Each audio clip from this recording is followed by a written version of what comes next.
Hey guys, today I'm painting the Sun Daimyo from Rising Sun. This is a really cool one, and I'm going to start out by priming it in white and then painting mummy robes onto her skin. Now, this is kind of hard to tell perhaps in the final video, but it's mummy robes is just kind of a slightly yellow, kind of almost tannish white, and so it's just a little off white. I don't want anything quite pure white here. I'm then going to still Legion Drab and just putting that two thin coats onto her pant legs. There's just a little knee showing up there, and then that's it. Next up will be Rhinox Hide, and this will be in these kind of her glove, the scabbard, her hilt on the sword, and then there's some leather parts around her her waist here that I'm painting right here.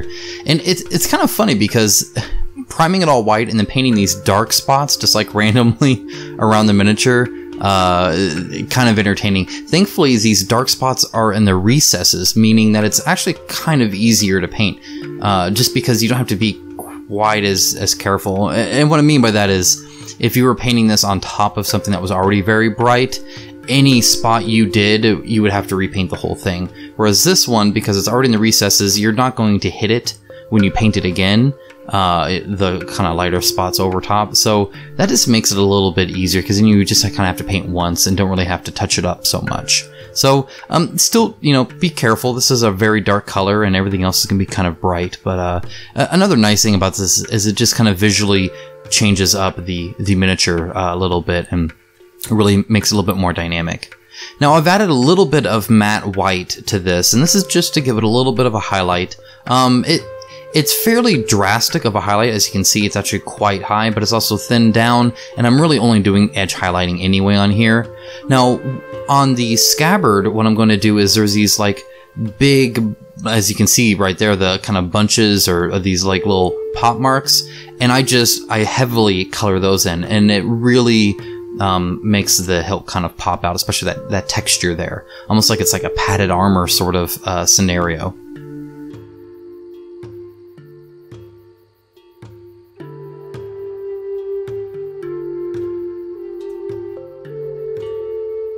Alright, next up we have Dark Stone, and this is too watered down. If I did this again, I probably would have just done it in one coat. Instead, it's really watered down, so I had to do 2 coats on it. I'm only going to show you one. This is just to get the kind of dark cloth that she has, and she also has a red cloth. Now, when it's all white like this, especially with the flowing robes, it's sometimes kind of hard to tell what's what, especially from the front and the back. And what I mean by that is like, okay, is this the back of that cloth, or is this a different cloth? So you kind of have to turn the miniature around kind of a lot here. Now, the reason I have this off of my Citadel holder is because painting underneath, like right here, is very hard with that Citadel holder, and so I just popped it off just to kind of do these bottom portions for right now. But yeah, I mean, you know, the concept art, you can only see the front anyway, so the back isn't as much of an issue. I am going to end up painting one part that I believe is actually part of the bow in this dark color, but I just fixed that later on, and I'll talk more about that later. I'm also getting her hood, and as you can see, I did have to touch up her face a little bit. This is one of those instances where, again, it's nicer when it's in the recesses. Okay, now this is a little tiny bit of matte white, and it's just a glaze. It is very watered down, to the point where once it dries, because it's always kind of brighter when it's wet because you're seeing the reflection of the light, it's barely even noticeable. So I'm going to actually do 5 different highlights here. Don't worry, the next few that I show you I'm going to cut it down shorter, so you have to see the whole process every single time, but you can kind of get the gist of it. This is how you would do really heavy blending, if you were doing, you know, like a non-metallic metal on a sword, or, you know, something like that. You just get these very thin glazes and just edge it up ever so slightly over and over again. Now, at the end, I was actually only planning on doing 4, and then at the end I kind of took it out to where it would be on like the game table, tried to decide if it was highlighted enough. It is a dark color, and I didn't want it reflecting too much light. However, I will pop it up a lot more on the last one to really kind of get that kind of high highlight, so it's still kind of noticeably highlighted even at a kind of a dimmer light than what you're seeing here. So this is the second one. We're about to do the third one. And we're going to do a few more. Again, I'm covering less and less space each time to the point where eventually I'm pretty much just doing an edge highlight.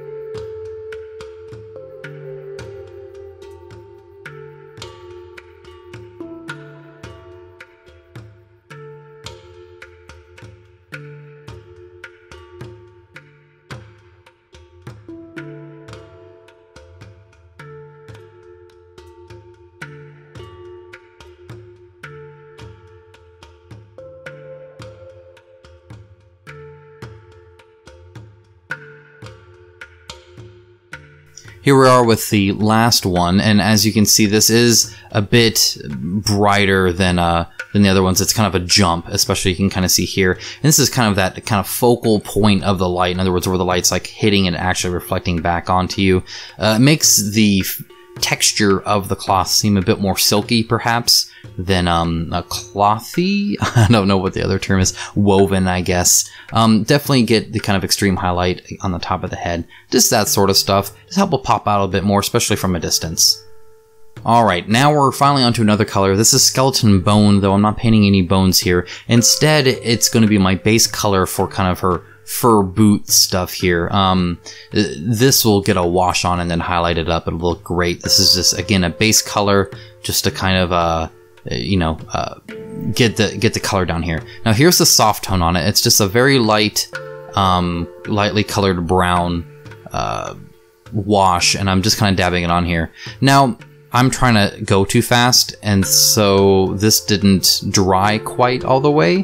And so if I were you, I would paint something else and then come back and do a wash. And then after the wash dries, then do the highlight. I'm trying to do it all in one go and moving probably a bit too fast here, but it comes out okay. I just had to, I had to struggle through it, and ideally you don't want to have to struggle and redo spots and touch up spots and stuff like that.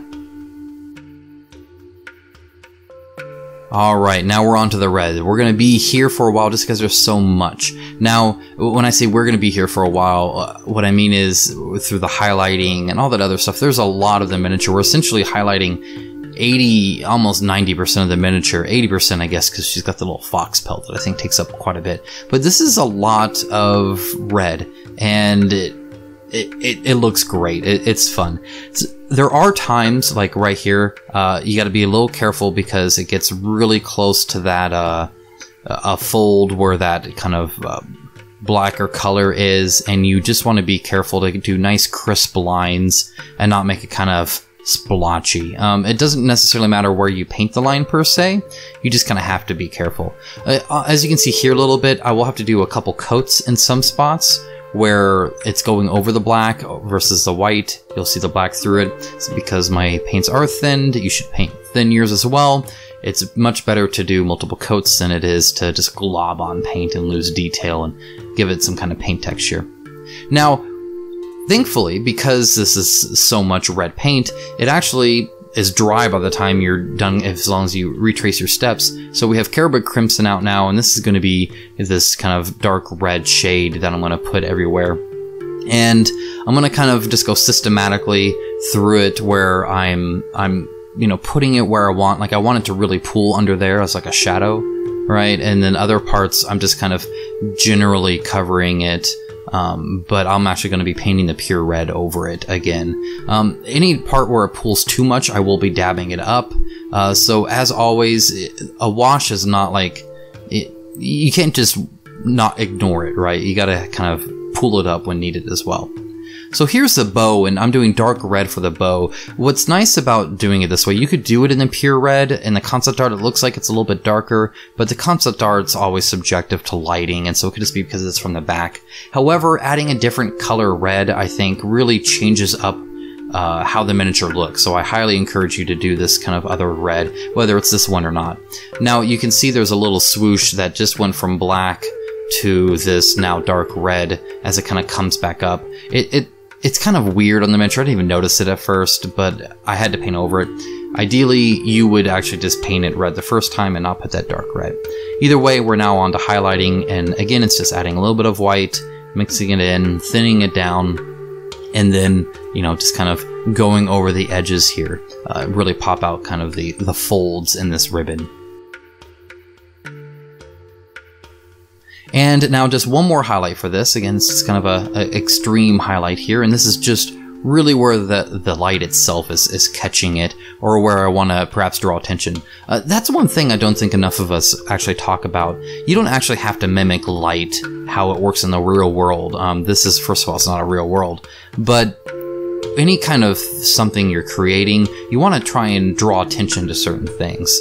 And so if you want it on the actual bow part, you can do that. You can just kind of change it up and do extreme highlights where you want it. There's a whole concept of painting the rest of the miniature darker and towards the face lighter, so that's where the eye is kind of drawn to it. A lot of different things like that. Just do what looks good to you. So now I have pure red out, and it's watered down, and this is just getting kind of the base coat back up to that pure red from the Carroburg Crimson that kind of darkened it a little bit, where I'm going to be doing highlights anyway. So it's kind of a very rough, very quick, I don't have to be super careful, pure red, kind of bringing it back up here. Alright, next we have a little bit of white added to there, and then this is going to be the first highlight. Now on this, I'm again just kind of very big, broad strokes here, just kind of getting the general area I want to highlight. So it's almost like zoning in these spaces that you're then going to be highlighting in smaller increments later. So it just kind of has to be a general shape and kind of a large blob per se on this. Again, it's going to be a little bit brighter as it's wet, which is nice because then you can see it. Now, on the red, I want it to look shiny. I want it to be vibrant and colorful. So I'm putting a lot more white in. As you can tell, this is a much higher highlight than the blacks we did. So I'm not going to need 5 coats on there, which is kind of nice. But it'll make it seem a lot more bright and vibrant and shimmery. And really, from on the tabletop, you could still see this, which is great. I don't always paint that way to where you can actually see these highlights. But I think this makes it look really good, and it makes it look like a very smooth cloth too, which I think is kind of nice.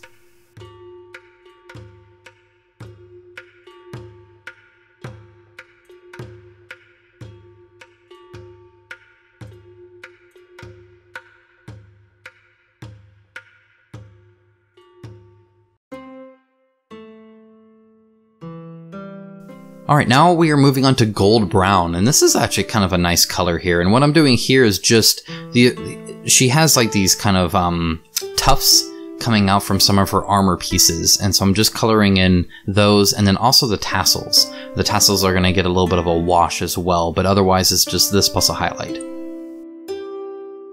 Speaking of which, here's a highlight. Again, just adding a little bit of white to it. I didn't do a wash on the tufts. Instead I just kind of got enough highlight to where you can kind of see it. The tassels I'm not too concerned about, because again I'm going to put a little bit of a wash towards the end of them. So here's the Carroburg Crimson back out again, and this I'm just doing on kind of the bottom third of the tassel, and I'm going back towards the back. So you'll see I'll drag it back there. Where your brush leaves the miniature, you tend to leave a little bit of a dab, so definitely put that towards the bottom. Just to give it, and that's just giving it a little bit of a shift in color and kind of match the concept art here. So now I have gold out, and gold is just on these little medallions that she has, these little clasps, or ornate things. I also decided to put them on the rope here. The concept art doesn't show the rope too much, however I thought it'd kind of break up that side of the miniature a little bit, and they do have these kind of big, it looks like clasps there. Now there is some in the fox tails as well that I haven't noticed yet. So if you want to wait until after we're done with the fox, you only have to get the gold out once. In hindsight, I wish I'd done that, but I didn't even see those in the kind of the pelt tail. So perhaps hold off on this, but I'm doing on the scabbard, and then 3 little bits on her kind of headpiece here. Kind of a decoration, I guess. Alright, next up we have Darkstone out again, and this is what I've chosen to really kind of bring, so it's on this like beaded rope thing, but on the left, on her right side, I guess, on our left side is mostly just red. And so just adding this dark stone back out onto this side, I think really brings the whole miniature together. Now, while I have this, I've thinned it down a lot, and I'm just running it in the middle of her lips in order to get both sides of it. I'm then doing her eyebrows with a very, very sharp point, and then leaving it. I'll do her pupils in just black later. Alright, now this miniature is actually going pretty fast here. I have white-gray out, and you might be thinking, well, you know, KOA, you already primed in white, why are you doing the white-gray? First of all, I like white-gray more than white, because it shouldn't be pure white, that's silly. Second of all, there are some places I have to touch up, and if I'm going to touch it up, I want it to all be the same color. And second of all, I don't prime heavy enough to prime everything, especially in the back of the pelt. It's a much different color, as you can see right there. It's a little bit more yellow by the looks of it versus that kind of white from the primer. So I'm just base coating it matte white because I want it to all be the, you know, the same color here. You can kind of see those clasps there now, and you'll see them later when I paint them. Now this is strong tone, but this is watered down. This is about a 50-50 mix. I don't want it to be super heavy. It would really make this white look dirty instead of giving it some definition. I'm going to do a heavy highlight as well, but it is watered down. The only thing you have to worry about when watering down, you can kind of see it, is the bubbles. You do have to kind of, you know, break up the bubbles sometimes as you're kind of doing it. I'm also going from the top to the bottom of the tails so that it's darker kind of at that recess. Alright, now I have Abaddon Black out. Again, I'm just going to do both pupils very carefully. Just, you know, as as slow and careful as possible. And then I'm also going to do the claws on this, you know, pelt that she's wearing here. This wonderful scarf of hers. So they're, you know, again, 3 in the front on both legs, and then 3 on the back on both legs as well.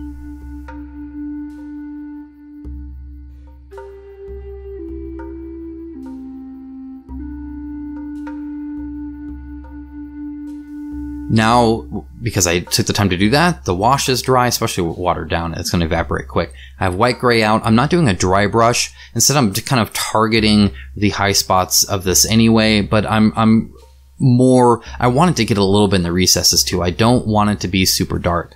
So this is going to, again, just kind of thinly kind of go over that pelt and make it, you know, look nice again.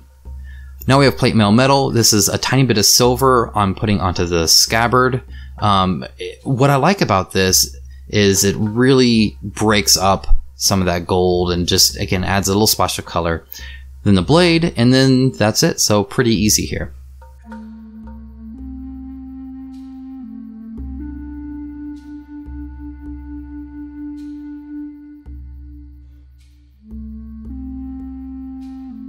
Alright, so here's gold out again. Like I said, if you waited, this would be the only time you're using gold. Here I do have to paint these clasps in because I did not notice them until I actually started painting the pelt. And I was like, hey, these are not fur, so I should not be painting these. So I had to go back and paint them gold.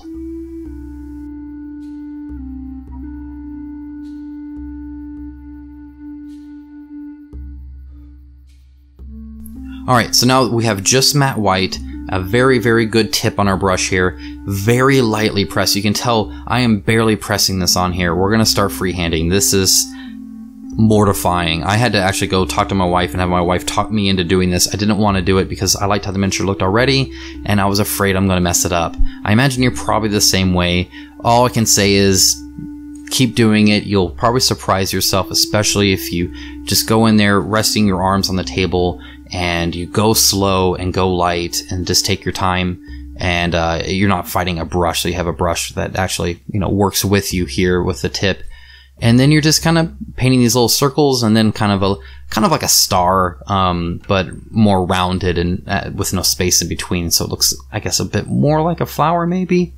The only thing that's kind of odd sometimes that I always struggle with is a circle is only a perfect circle when it's on a flat surface. When it's on these flows and ripples, it's not going to quite be a perfect circle. Part of that's beneficial. It means if you mess up, it's probably okay. But just keep that in mind. Don't try and make it a perfect circle when it's the cloth is bending. Also, right here, I just wanted to show you that if it goes over the edge, go ahead and finish it. You know, people are going to be able to move the miniature around, and so don't just let it drop off there. Now, for the detail on the dark cloth, I have pure red out again. Now, the pure red is showing up better here than it did in real life. I had to put 2 coats on it, which means I had to trace my lines, which was, again, very scary. I managed to do it okay, I think, but it's just kind of hard to see this bright red. Maybe next time I might do a dragon red, or again, do the pure red. It's 1 less red you have to buy or own, and just realize you're going to have to put a couple coats on it. And you're going to do just a circle, and then get matte white, and then just put a dot. Just right in the middle. It's that easy. This one's much easier than I think the first detail we did. It's just a circle and a dot.